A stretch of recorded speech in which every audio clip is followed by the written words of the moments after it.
sebenarnya kalau studi ilmu politik nggak bisa begitu, tapi studi filsafat bisa. Dia speculative thinking kan bisa.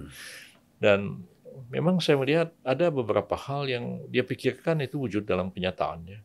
Dia ingin Indonesia itu, agama itu tetap menjiwai setiap gerakan begitu.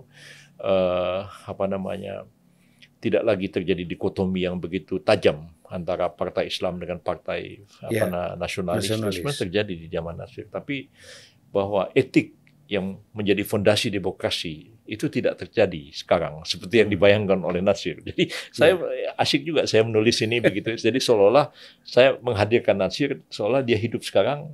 Barangkali kalau dulu itu ada Kristianto Wibisono, dia menulis wawancara imajiner dengan Bung Karno. Tapi saya enggak, saya betul-betul nulis substansi di bidang filsafat. Iya, bukan imajiner ya. Bukan imajiner. Dan ada satu hal, saya ingin, ini penting ya untuk untuk para aktivis sekarang, para politisi sekarang ya, itu mengambil pelajaran. Bagaimana konflik itu tidak menjadi suatu permusuhan yang melebar. Saya kan ambil contoh. Ketika pemilihan presiden pada masa Megawati waktu itu ya, kan Bang Yusril maju sebagai calon presiden. Satu lagi kalau nggak salah Gus Dur, kemudian Megawati ya. Tapi Bang Yusril mengundurkan diri. Oke, itu satu.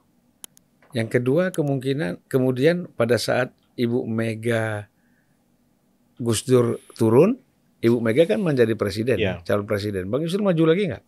Saya lagi-lagi diminta untuk tidak maju lagi oleh Hamzah Has dan lain-lain. Jadi saya sebenarnya sudah 2 kali mengalah. Yang pertama itu kalau saya ngotot saya yang presiden. Karena kan menurut TAP MPR pada waktu itu, kalau presiden itu yang memenuhi syarat cuma 1 orang, maka itu MPR harus mensahkan secara aklamasi. Sebenarnya kan ini permainan Amin Rais saja. Jadi Gus Dur dan Bu Mega itu tidak menyerahkan persyaratan apapun kepada MPR. Kalau sekarang ini kan ada syaratnya itu tidak sedang pilot, tidak sedang pidana, kesehatan, bebas G30S, kemudian kelakuan baik, itu nggak mudah itu, karena suratnya harus teken Ketua Mahkamah Agung, sudah tidak pilot, surat kelakuan baik diteken oleh Kapolri, G30S paling tidak ditandatangani oleh Pangdam, kesehatan harus diuji oleh tim penguji kesehatan RSCM. Saya semua lengkap, saya serahkan.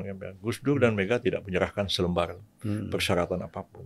Cuman Amin Rais waktu itu bilang, ya, katanya 3 calon sudah lengkap. Padahal kita udah tahu tuh, pendaftaran ditutup jam 8, jam 10 pemilihan. Jam 8 tidak ada yang mendaftar, cuma saya sendiri. Nah, Anda bisa bayangkan pada waktu itu, Bung Zulfan, kalau saya agak nekat, saya angkat tangan, pimpinan saya mau bicara. Tadi Saudara Ketua MPR Amin Rais mengatakan 3 calon memenuhi syarat. Coba masing-masing fraksi ini dipanggil ke depan, wakilnya, untuk melihat persyaratan 3 orang ini memenuhi atau tidak. Kalau itu saya lakukan, kan saya mempermalukan Gus Dur dan mempermalukan Megawati di depan seluruh rakyat Indonesia. Dan pada waktu itu terjadi, mereka nggak punya pilihan kecuali mensahkan saya sebagai presiden sebagai aklamasi. Tapi kan orang akan melihat, kok ngotot banget saya mau jadi presiden gitu. Nah, jadi demi untuk mencegah jangan sampai terjadi perpecahan yang begitu besar ya, okelah saya mengalah dan Gus Dur terpilih. Pada waktu itu saya ingat, dan kemarin dikonfirm sama Kiai Ubaidillah Fakih, anak dari Kiai Abdullah Fakih di Langitan. Jadi ketika sore hari Gus Dur terpilih sebagai presiden itu, saya dipanggil Gus Dur ke Wisma Negara di Komplek Istana. Dan kemudian setelah saya bicara dengan Gus Dur kira-kira 10 menit, saya turun ke bawah. Ketika lift dibuka, ada serombongan kiai, ada Hovifah di situ, ada Abdullah Fakih, ada anaknya Ubaidillah, ada Soleh dan lain-lain. Waktu lift dibuka, saya sendiri keluar dari lift. Kiai Abdullah Fakih mengatakan, Pak Yusril, ya kami warga Nahdliyin, kami terima kasih sama sampean. Sampean sudah ikhlas mundur sehingga Gus Dur terpilih menjadi presiden. Jadi saya bilang pada beliau waktu itu, saya bilang, Pak Kiai, kalau tahun 52 dulu terjadi perselisihan NU dan Masyumi, antara lain itu karena faktor Menteri Agama. Sekarang urusan Menteri Agama itu sudah saya ganti dengan Presiden. Jadi mohon antara warga NU dan anak cucu orang Masyumi ini, selesailah persoalan ini. Dan itu ketika kemarin, kira-kira 2 minggu yang lalu, saya datang ke Pondok Pesantren Langitan. Pak Kiai Abdullah Fakih sudah wafat ya. Saya diajak berziarah ke makamnya malam-malam dan Kiai Haji Ubaidillah itu mengatakan, saya ingat Pak Yusril ngomong begitu. Ya, jadi Pak Yusril sudah berkorban. Ya, bilang jabatan ini apalah artinya bagi saya ya. Satu hari dia datang dan pergi. Berkali ya kekuasaan itu diberikan Allah kepada orang yang dia kehendaki.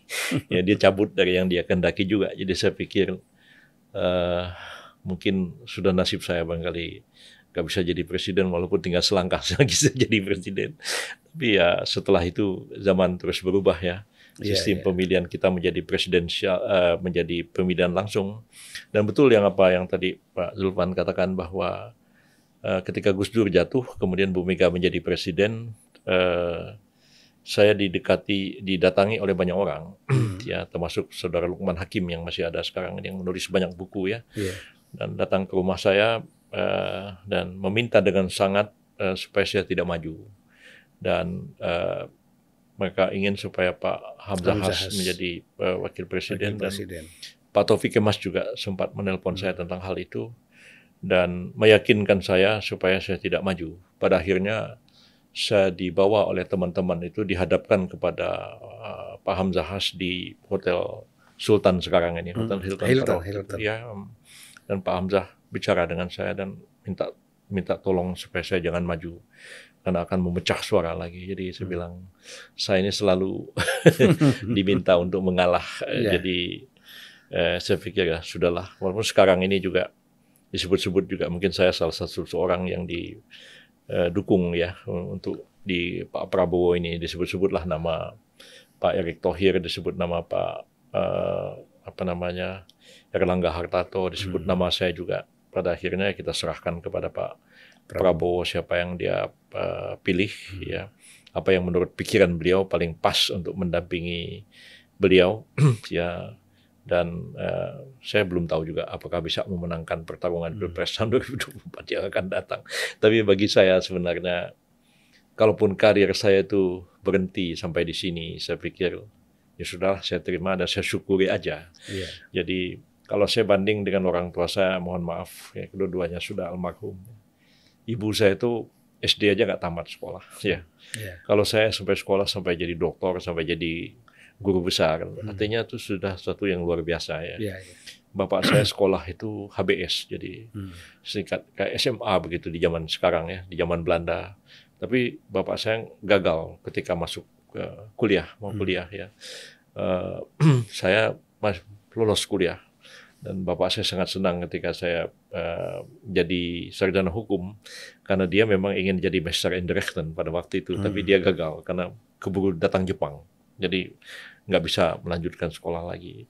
Jadi saya pikir ya, bapak saya pun paling tinggi hanya jadi hakim pengadilan agama, ya, dan jadi mengurusi kantor agama sekian lama. Walaupun dia pendidikannya itu SMA zaman Belanda kan cukup tinggi sebenarnya, tetapi dia lebih suka ngurusin masalah-masalah agama begitu. Jadi saya pikir mungkin saya sudah lebih baik daripada kedua orang tua saya. Tapi ya, mungkin nanti anak cucu saya ke depan barangkali akan bisa lebih tinggi, hebat lagi. Bisa meneruskan lagi. Katanya itu orang tua yang sukses itu bisa melahirkan anak yang lebih sukses dari dia. Ya, saya kira ya. Betul. Jadi orang tua Bang Yusril itu jelas sudah sukses.